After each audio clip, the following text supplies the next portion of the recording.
problem in this industry, and I keep saying this, agents, we are our own worst enemy. Okay. I just got it off the phone just a minute ago, literally 11 minutes before 6. All right. With an agent, all right, that's supposedly been in the business for 20 years. She's got a piece of property that's listed, and I'm trying to make an offer on it for a client. So I asked her, I said, what is is the seller willing to pay, work with a buyer agent? And are they willing to, what are they willing to pay for agent compensation? She says, well, that legally we're not allowed to talk about that. I'm like, no, that's not what this says at all, folks. Right? It's not what it says at all. She's like, well, what's your take on it? She's like, it's a law. I'm like, it's not a law. I know. It's not a law. Okay. This is a guideline by the National Association of Realtors. Can we be fined if we violate it? Yes, we can. Okay. We are not going to jail. Okay. But the fines are hefty. So I'm not saying we want to mess around with this, but we have to know our jobs. Right. And part of that, you probably heard me say before, either have the conversation with your client now or have it later. Either way, you're going to have the conversation. However, if you wait to have the conversation later, it's going to become a reactionary conversation. And at that point, you're going to be on the defensive. So it's a lot better to have the conversation in all aspects of this going forward, so that this way your client knows what to expect. I usually, when I'm talking with a buyer or a seller, especially a buyer, I like to make the joke that you were going to call me at least twice during this transaction with some sort of emergency freaking out. And we're going to laugh about this conversation right now, because I'm telling you right now, you're going to call me twice with an emergency. Oh my God, the sky is falling. And I'm going to tell you, remember this conversation, because this is normal. Right? Get it out of the way, and I'm giving them 2 free passes to freak out and act like a lunatic, okay? Because I know it's coming, right? Shari, you've done a few transactions. Has anybody ever called you with some ridiculous, oh my God? Every day. Yeah. 100%, right? When I was doing like in the peak of all my new construction, and we were doing all this semi-custom, I can't tell you the amount of people that would call up and they're like, oh my God, Chris, they dug the hole too big.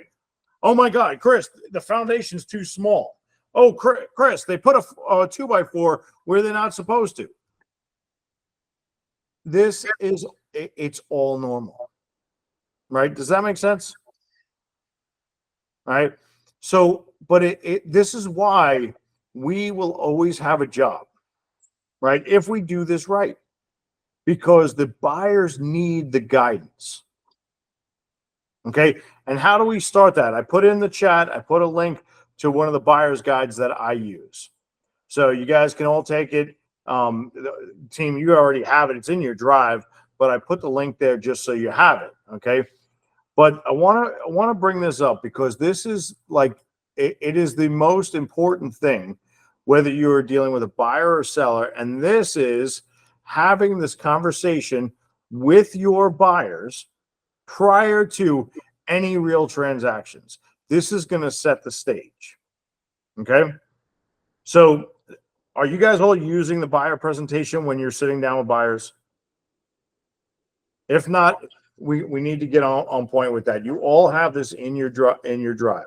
All right. Every one of you has this. Now, this one here is printable. You can email it if you choose to. I prefer to, present it in person, okay? But one of the beautiful things about this, right? Email gets lost. It gets, it's in the computer. If I go back to it, great, whatever.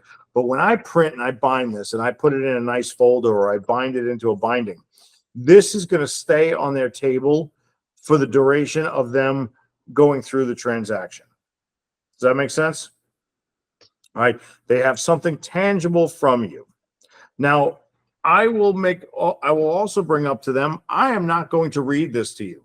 I'm not going to insult your intelligence. However, I do want to highlight some key points here. Okay.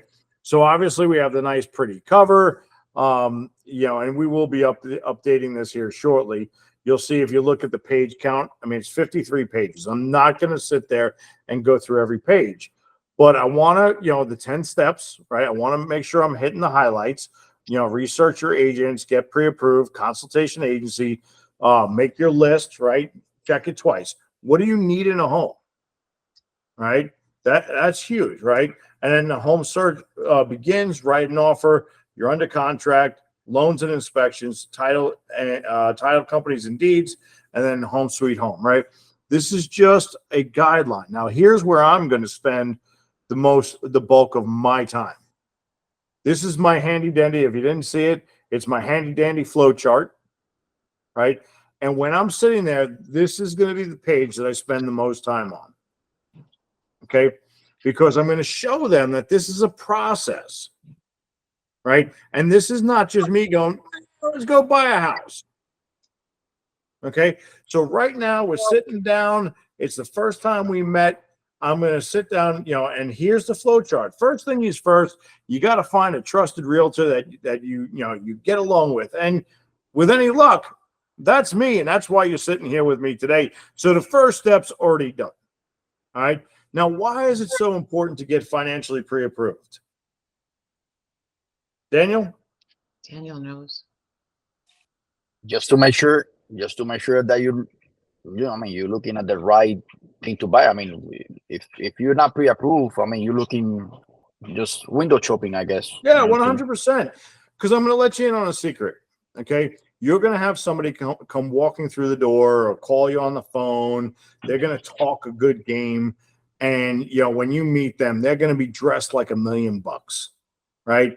And they're going to drive the Mercedes, and they got the gold chains, and they got all the bling. And you're like, I got a buyer here, right? And they're like, oh, I want to look $1 million houses. And then you go run their credit, and you find out that everything that they are wearing is financed to the hilt, and they can't afford a paper bag, let alone $1 million house. Okay.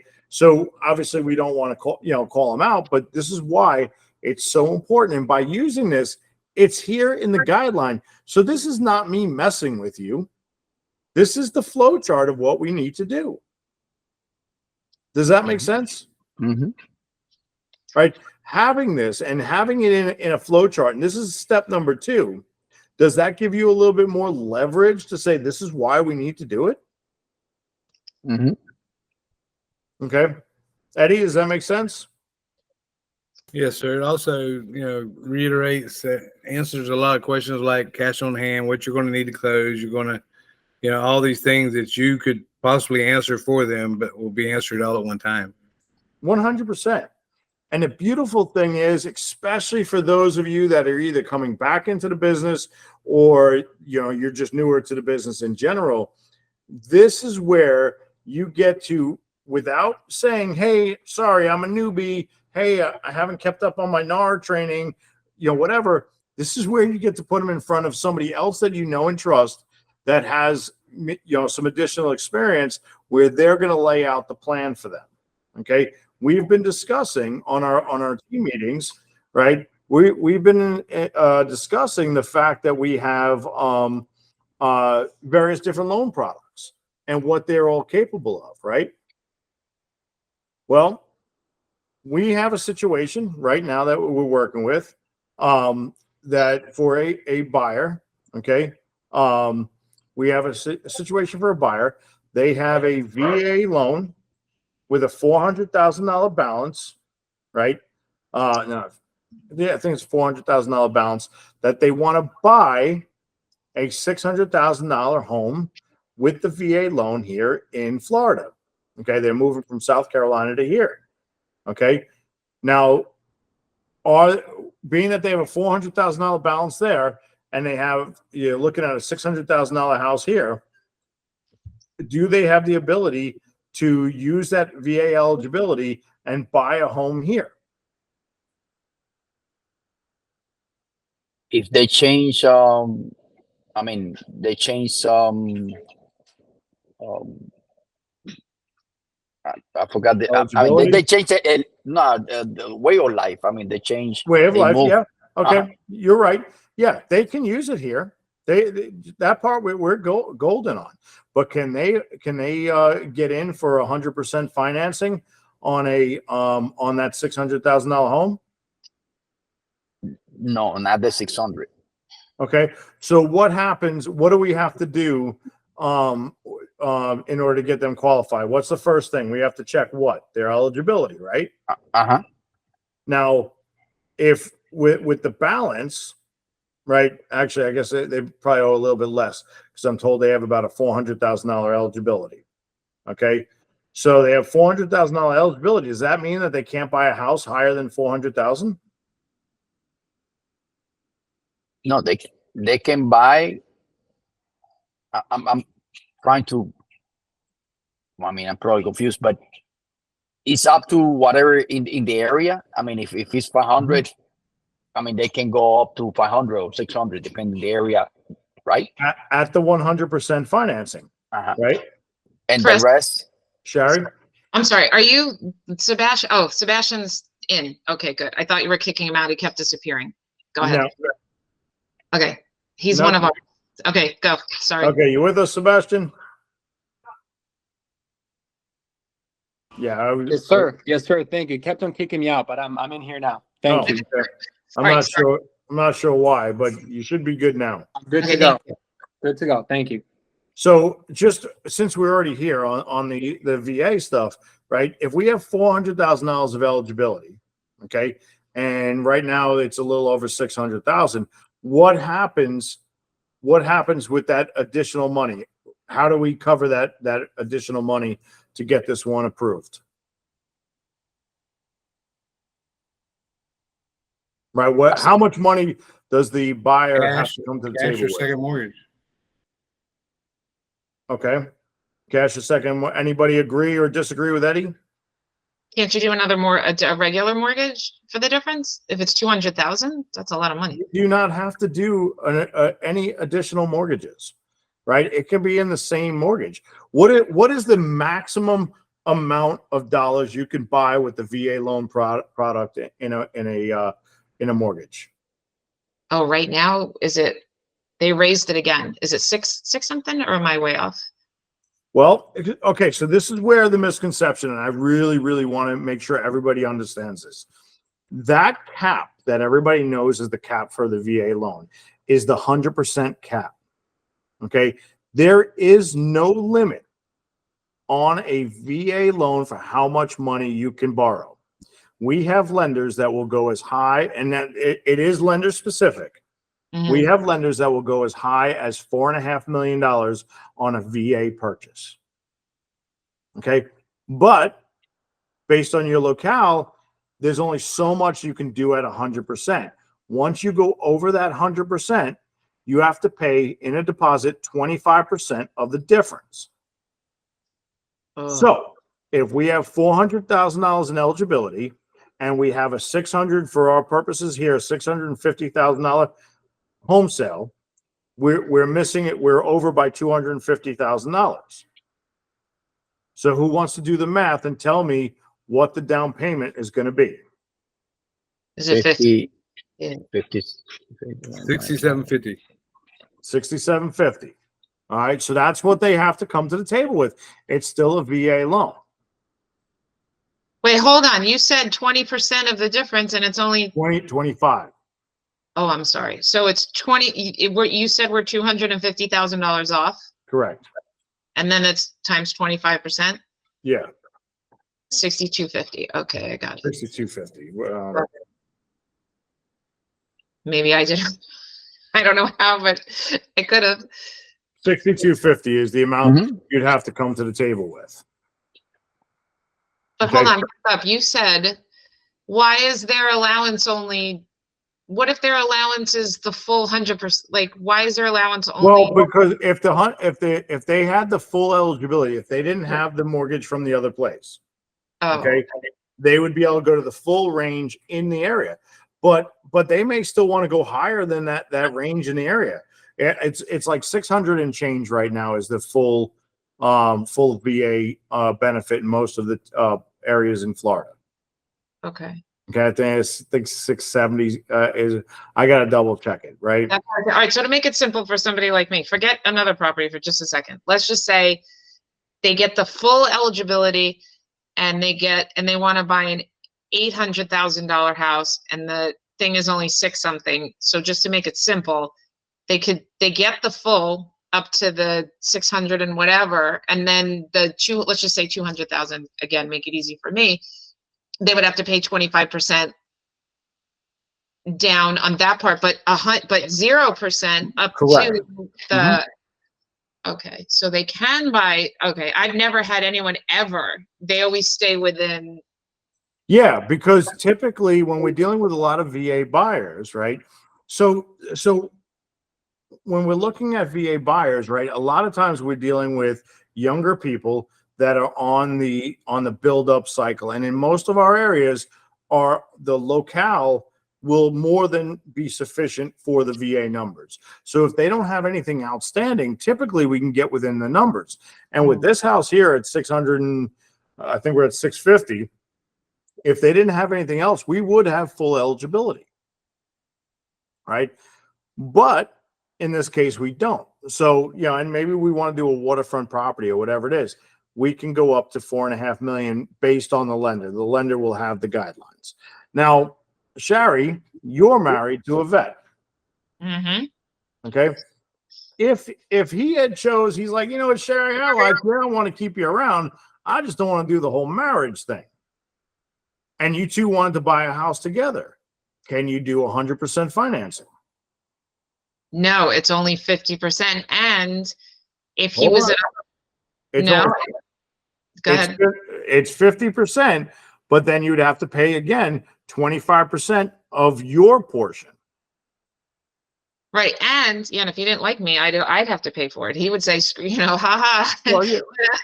And then the other thing is, if you have a veteran that's at 100% and I'm not married, then do the taxes, you know how it waives, if you're at 100% disability, you don't have to pay property taxes if you're married. If we weren't.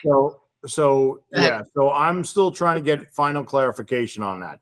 But the way I read it is if it's your primary residence and you're the veteran, you do not pay property taxes. So that should supersede it. Okay.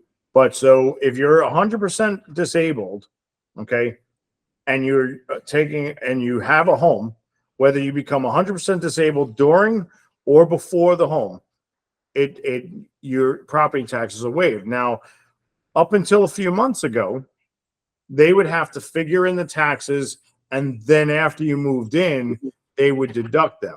They've changed that. So now we can do the pre-approval based on no property taxes.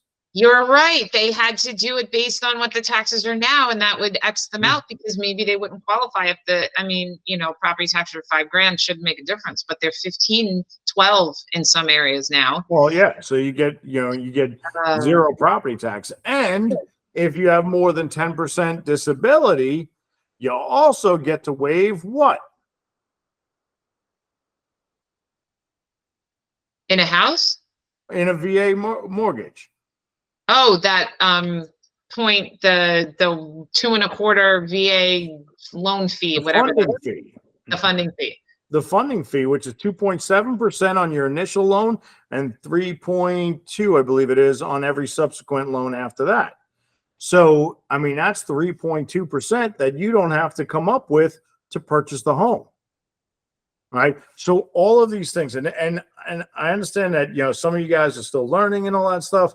And I bring this up because this is not where you you need to know how this works. However, if you didn't know and all you have is a veteran and you go to one of our trusted lenders, I'm not saying, we have our people because they've been vetted. They've done deals for us. We know what they're capable of. When you go to Kevin Boudreau or Kyle Nelson, right? And I say, look, Kyle, I got this vet. I need to get him pre-approved. I've never done a VA loan. He's going to say, you know what? I got you. Right? And he's going to make you look like a rock star.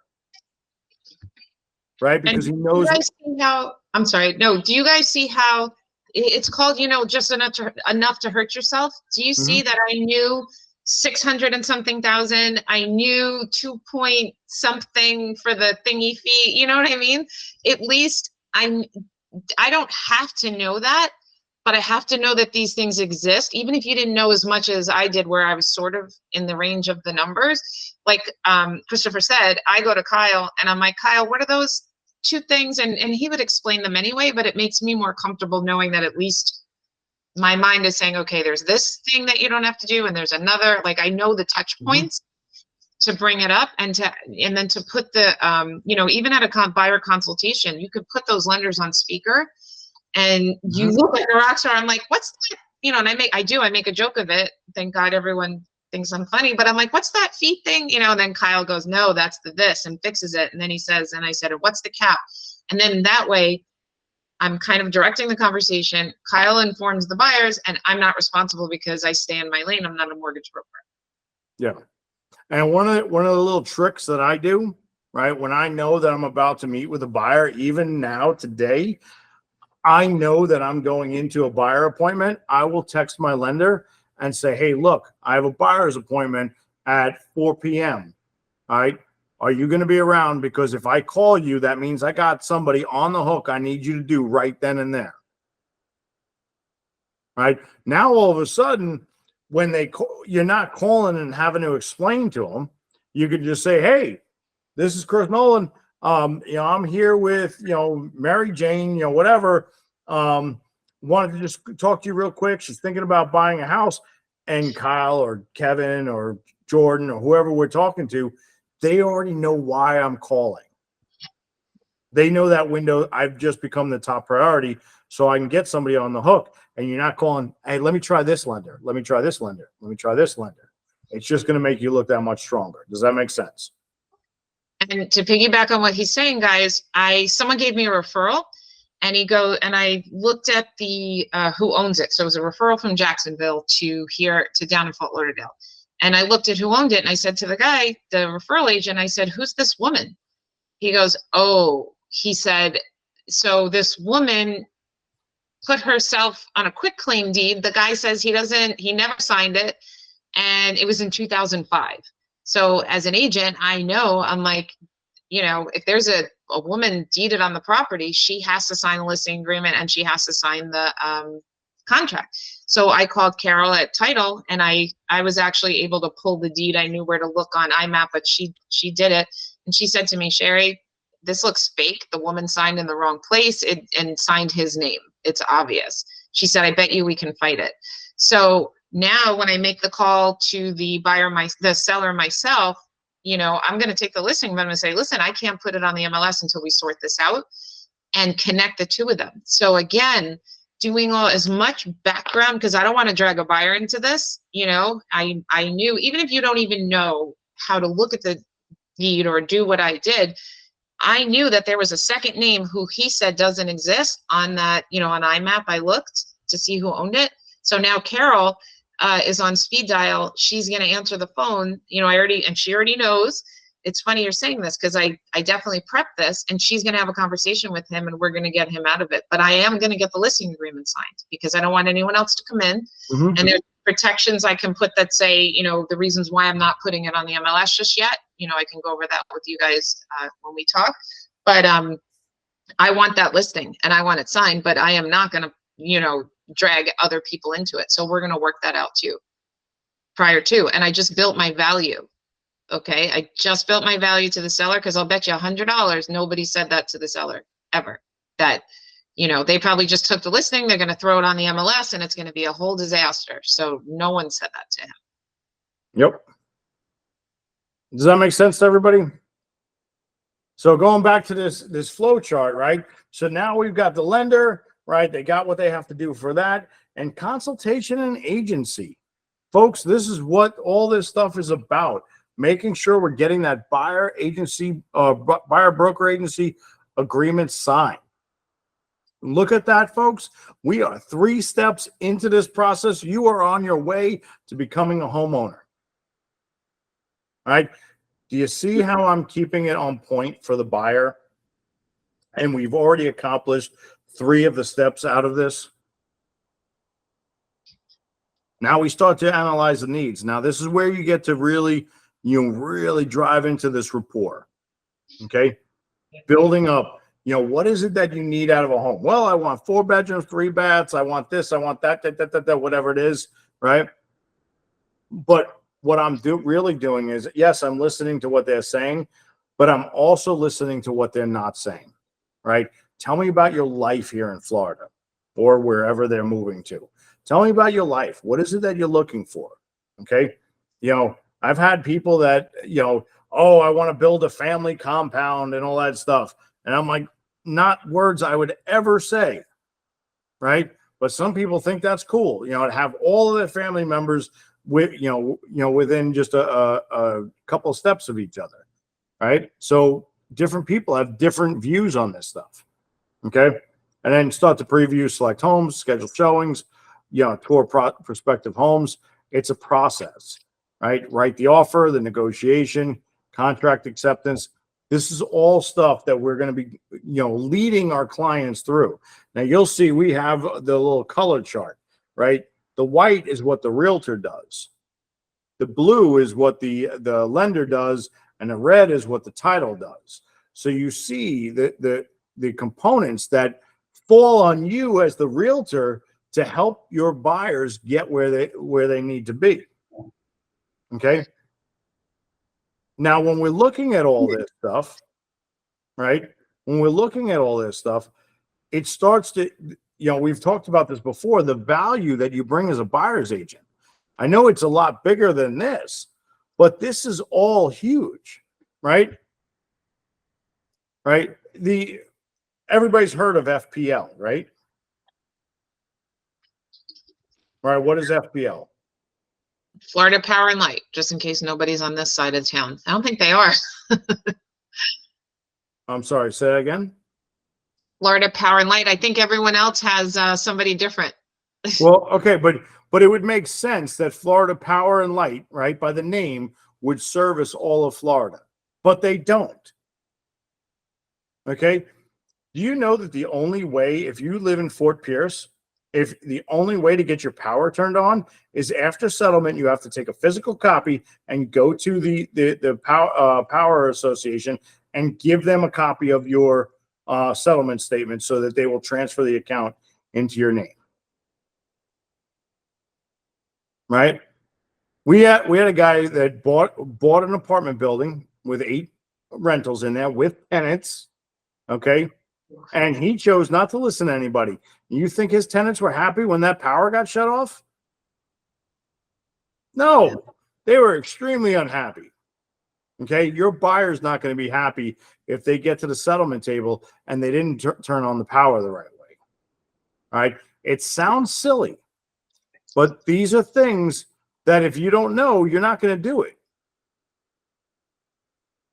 Make sense? Yeah, I did that. My best friend moved in and she said, how come there's no power? I'm like, well, didn't you turn it on? She's like, no. I'm like, oh my God. But I have Ken now to remind me Ken remind, that's not my, I don't remember. And because I have well water, I always forget for some reason. I'm the only one that does, but I always forget to tell them to turn the water on. So that's why Ken does it. Absolutely. And folks, this is why the power of a team is huge. So that this way you can get back out and do the selling stuff, but it still falls into the agent's category. So by doing this, and Ellie, just one second, by doing this, you see the power of what we do and why it's so important for them to have a buyer's agent. Correct? Ellie, what you got for us? Well, I just wanted to add on the services to remind your sellers to turn the services off too. So when they have that closing statement on their hand, just to make sure they, cancel their insurance so they can get their refund back. Again, water and light, main utilities, just to turn them off and say, hey, here's my HUD, sold the house. Can you cut off the services? So, well, I guess it works both ways. Yeah, and for those of you on the team, it's already automatically set for a reminder. We have a templated email that's branded, so to go out and it'll say, hey, Daniel and Ellie, congratulations on selling your home, don't forget to turn off your power as of, whatever settlement day is, right? So we have those things already built in, but for people doing this on their own, they don't know. And I tell you what, who's been outside in the weather here in Florida in the past couple of days? Anybody go outside? It's terrible. Right? It's hot. So I can turn my camera on. What's that, Ellie? No, I can show you my camera. You can see it's just steamy Florida. I've been calling it steamy Florida. Yeah, but my We're point melting.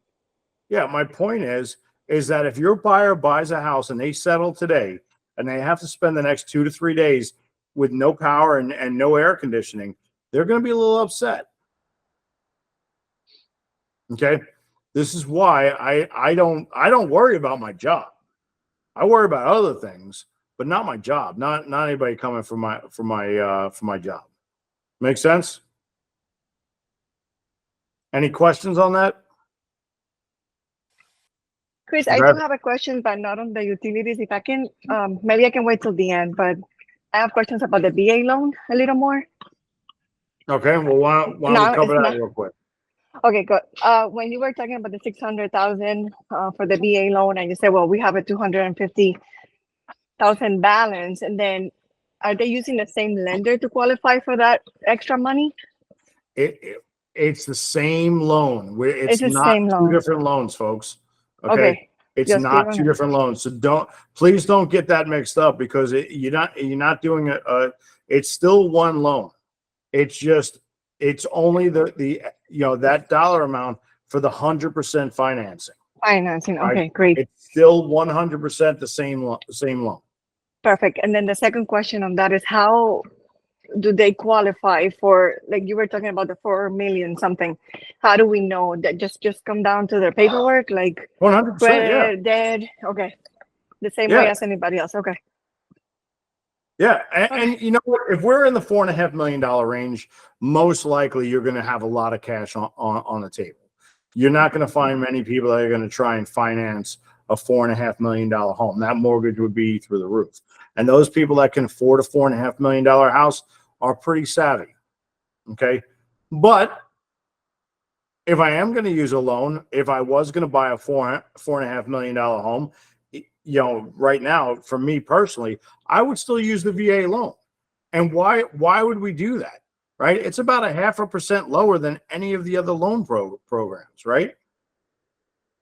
I have my disability rating. I don't have 100%, but I wouldn't pay the funding fee. So now there's no point to go with any other program for me, unless, of course, I'm in the investing realm and I'm buying it 100% for investing. But our purposes right now, we're talking about primary residence. Does that make sense? Yes, great, thank you. And one last question. If they qualify for, say, $1 million, and they buying a home for the 600, can they buy like a second home with the rest of that money, like qualify for a second home with that money, or it's primarily for their homestead, for their primary home? Okay, so to answer your question, if they are approved for $1 million home and they only want to buy a $600,000 home, okay, Yes. They can only get the $600,000 home. The second home would either be under a second home program or an investment type of commercial loan, which would not fit into what a primary residence. So definitely VA loan is just primary residence, no Primary residence only. Okay, perfect. Thank you, Chris. Now to change that up on you, let's say we buy the $400,000 home first, and then we're going to go 50 miles or maybe add a bunch of kids or something like that, and then go for the $600,000 home a year later. We can then use that, and if the new one is going to be our primary residence, then yes, we can use a primary product again. And then what happens to the second one? Will they have to refinance the second one, get it out? Okay. No, the second one you can keep because you've satisfied the primary residence criteria, which is living in the home for a year. Okay. Okay. Great. So there are some loopholes there, but you couldn't I got approved for $1 million. I'm going to go buy two $500,000 homes. It doesn't work like that. Okay, perfect. Mhm. Okay. Thank you, Chris. Thank you. Yeah, absolutely. Does that make sense to everybody? Now I know we kind of stalled and hovered over the VA products for a minute, but it is super important because I want you guys to understand the products that are out there and how we can use these things to really benefit our clients. Now we stuck on the VA loan for a minute, but any conforming product is going to have similar attributes to it. Okay, you have to for a primary residence, you have to live there, right? Conventional FHA, USDA, all that stuff, they have certain requirements, certain down payment requirements. They're all for residential primary products. Now, the caveat to it is if we buy, a small apartment building, how many units can we have in that building and still use this product? 4 units, right? So I can buy a quad, and as long as I live in one of those units, okay, I can then rent out the other 3 units. Okay, so that's the one place. Now that'd be great, for somebody that's willing to do that for a period of time. All of a sudden, you have a nice investment property. A year later, you go buy that single family house, and hopefully that quad is paying most of your bills. See how that works? So there are ways to manipulate this stuff to get your buyer just what they want. And that's why the analyzing your needs is so important, right? Right. There's some other things that go in, debt to income, all that stuff. So if you're going to buy a house, don't go buy an RV for $80,000. Right. I mean, you may buy the RV after settlement. Okay. But not before. Yes, Ellie. Chris, thank you. How much do student loans affect your credit for purchasing a home? It's going to have to do with the loan. So it comes down to the debt to income, right? So certain things are exempt, most are not. If it's a debt, what you have to do is you have to take the minimum monthly payment. But I pay $200 a month. No, I don't care about that. What does the statement say is your minimum monthly payment? Well, it says my minimum monthly payment is $32. That's what we use. Okay, that's what we use. Then you take all those minimum payments, your car note, your car loan, your everything else that comes out of there, the car loan, the student loans, medical debt, all that stuff.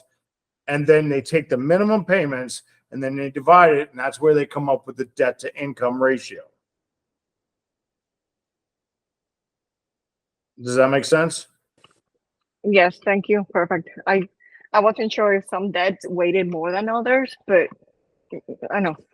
Thank you. That was very clear and to the point. Thanks, Chris. No, they go back and forth every now and then. There's certain debts that they can exempt, but right now I don't believe that any of them are exempt. Okay, makes sense. Thank you. Okay. Does that answer your question? Yes, Chris. Thank you so much. Perfect. All right. So this is where I spend most of the time, because just like we are here, this is where the conversation will go when you're talking with your buyers. Now, the rest of the presentation, the next 50 pages, and you can take this and cut out pages if you want, but I like it because it gives them something to read, right? Who are we? Gives us a little bit about the team, our global reach, right? All that stuff. Yes, Sherry. So I'm following Ellie's raising the hand. Yeah, you're good.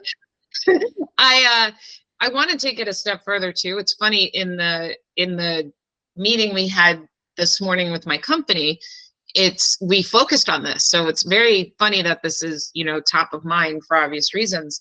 As you guys know, I think everybody here knows, my strength are the contracts and how to, follow the contract. So whether I'm at a listing presentation, but right now we're talking about a buyer presentation, where my value comes from is I talk about everything that Chris just spoke about, with the buyer, obviously, but those are things that, you know, hopefully a lot of agents will do. But just me personally, the way I set myself apart from everyone else is I know those contracts backwards and forwards, and the way the transaction's going to go is dictated by the contract. So when I speak to the buyer, I explain, just like Chris said, everything that could happen, that has happened, you know, anecdotal stories that happen, and, you know, talk about that without overwhelming them, because it's a conversation.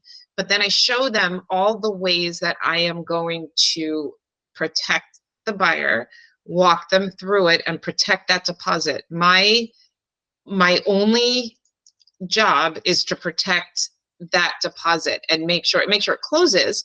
But if it doesn't, I want to make sure it's not because I forgot something, you know, or didn't protect them with. So this morning someone got a kick. I said I triple layer my, you know, certain sections of the contract where, you know, and then I teach it, and that's another discussion.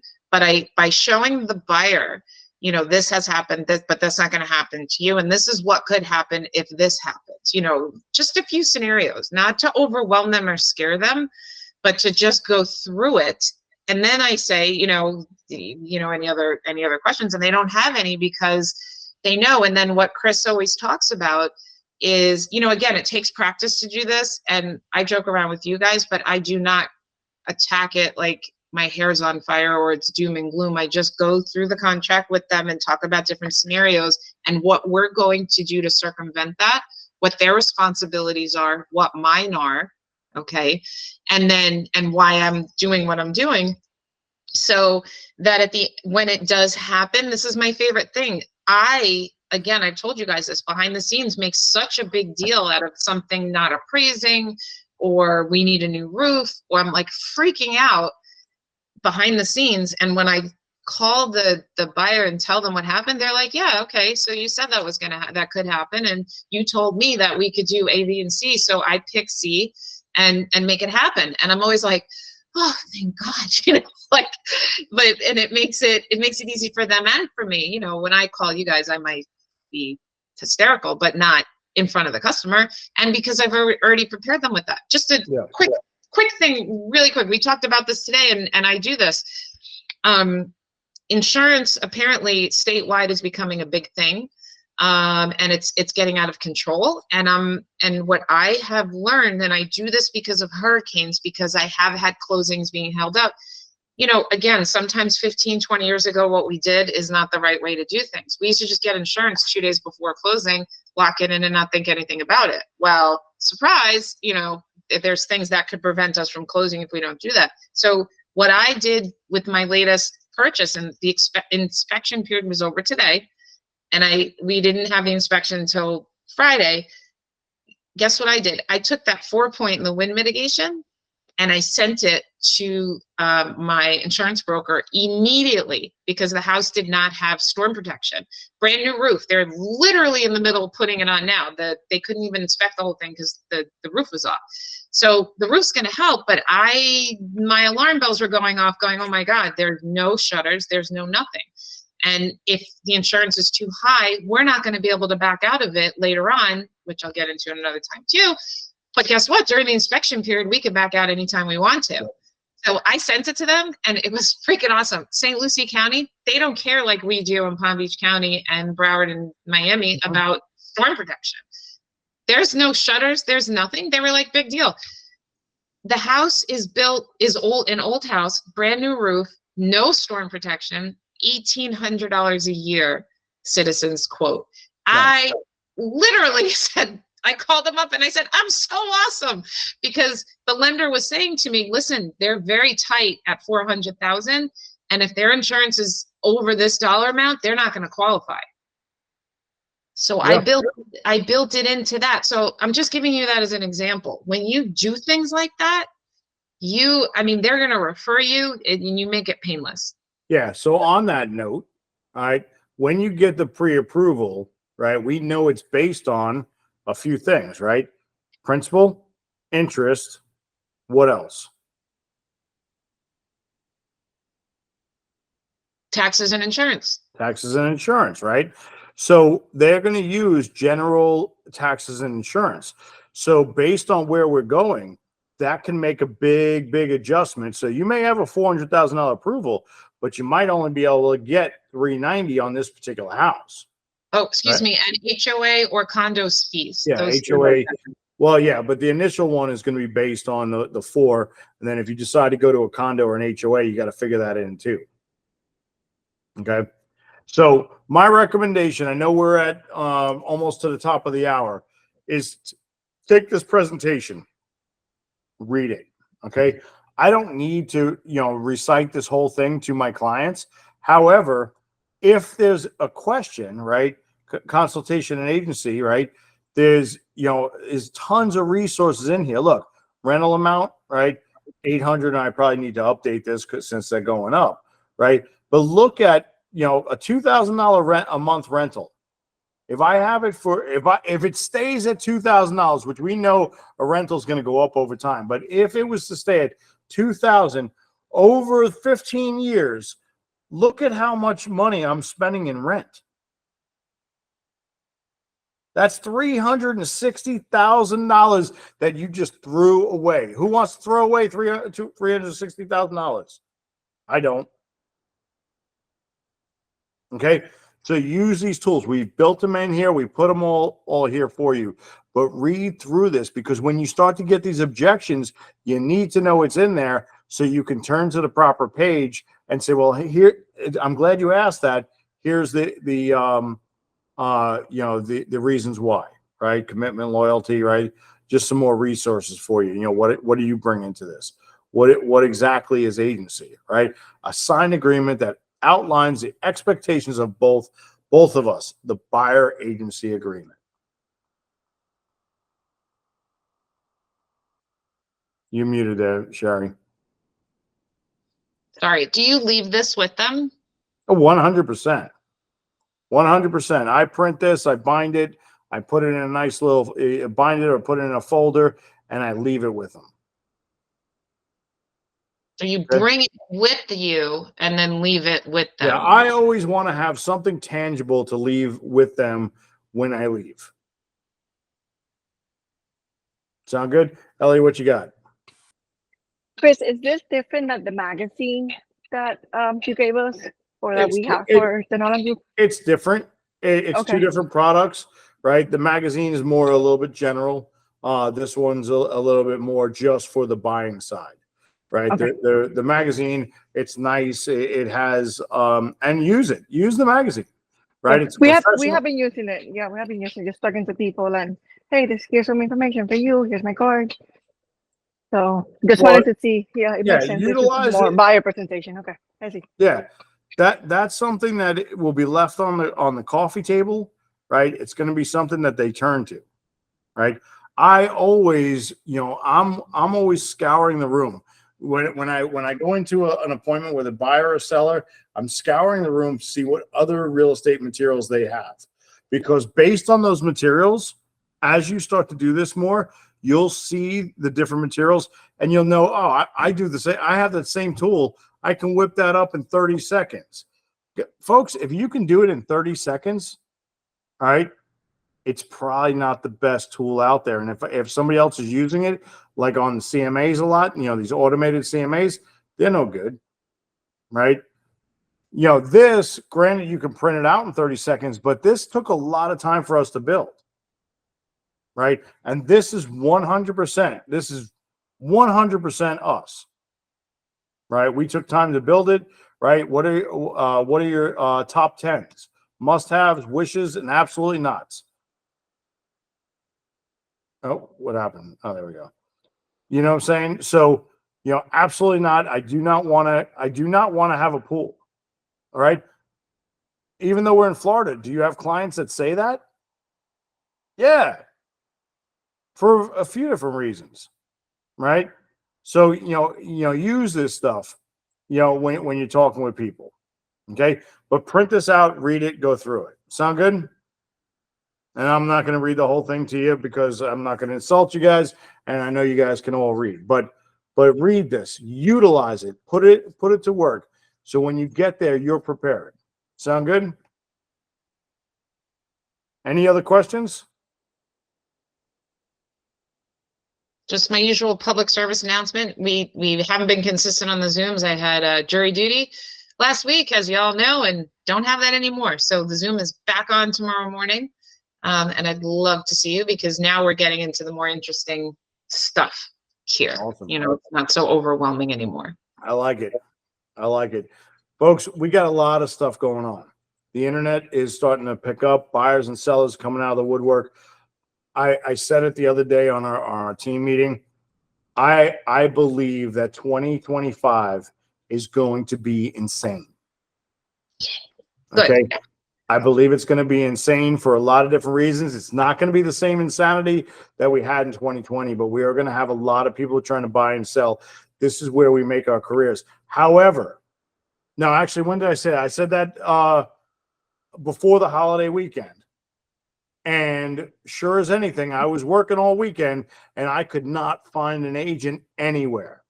Everybody took their foot off the gas. I promise you, if you keep your foot on the gas for the remainder of the year, you will set yourself up for 2025 like no other. All right. Remember, we're building every bit of work you're doing now. You'll realize the results 3 months from now. Okay. So when you're calling people and they're like, nah, I don't really want to talk to you, that's okay. Right. You're getting the work in. It will come back around in 3 months, but you have to put the work in now. We are now in September. Okay. We are in September. The snowbirds are coming back.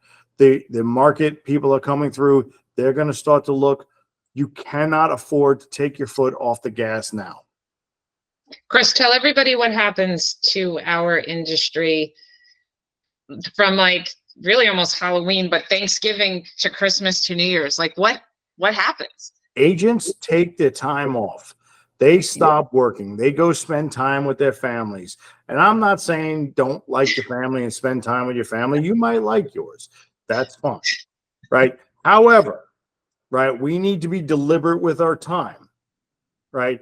And if we keep our foot on the gas, like Shari was saying, if we keep on going, when those agents are not doing the work, you will have the ability to pick up additional clients, because just like the agent that I've been calling since early this morning that didn't want to answer my phone call, okay, there's going to be more and more and more of those.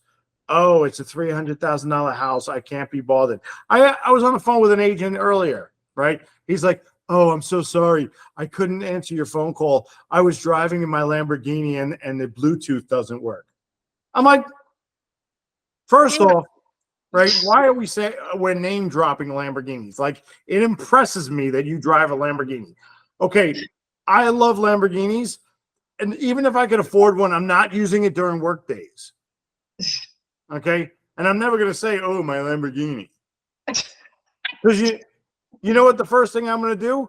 Hey, you're driving a Lamborghini. How about you come off your commission a little bit? Let's cut this down and let's get this thing done. Right? If you're doing that well, you got a little bit extra room to work with. Well, I'm surprised that the Lamborghini doesn't have Bluetooth. You know what? Is that something? I don't know. I'm like, okay, so expensive, it doesn't have Bluetooth. I'm not surprised. I had a former life, and one of my clients had a Ferrari, and I had to pick up the Ferrari for him. And I get there, and I'm looking at it, I'm like, why? Where is the thing for they had a cigarette lighter hole, right? But there was nothing to cover it. And the dealer says, oh yeah, no, he didn't pay for the smoker's package. He doesn't get a plug. I'm like, it's a $250,000 car, and you're not going to give me a little 50-cent plastic plug to cover up the hole? Buy the smoker's package. Are you serious? So yeah, things don't surprise me, but my point is whatever they do, whether they drive a Lamborghini or a Honda or anything in between, whatever it is, right? People are going to take their foot off the gas, and this is your opportunity to set yourself apart from everybody else. And don't try to analyze. Please don't say people don't move during the holidays. People don't sell during the holidays. Don't do any of that. It's not true. It's 100%. And I say it all the time. What's happening, right? I had a little get together over here. Some of you guys were invited, right? It was What's that?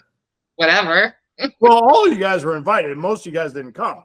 That's fine. My feelings weren't hurt. We don't worry about that, right? But my point is that, you know, I had probably 50 people in my kitchen. And the whole time I was going, man, this is the one time I need a bigger kitchen, right? So people are doing that with their families too, right? They're thinking about bigger kitchens, bigger backyards, bigger whatever it is, okay? Or smaller, whatever it is. All right, so people definitely buy and sell during the holidays. And if they're looking to buy or sell during the holidays, there is a need, right? Most people don't just say, nah, I decided to buy a house. Let's do it on Christmas. They're doing it because there's a need. So we need to dive in, ask those questions, and find out what exactly it is that they're trying to accomplish. And they're home from work. Yeah. You know, they're home on vacation too. That's when they're going to go look at houses. Yep. Sound good? All right. Anybody have any last minute questions or thoughts? All right, guys, print this out, read it, get to know it. This is going to help you out immensely. Sound good? Thank you. All right. See you folks in a little bit. Bye, guys. Good night. Bye, guys. Good night. Bye, Good everybody. night.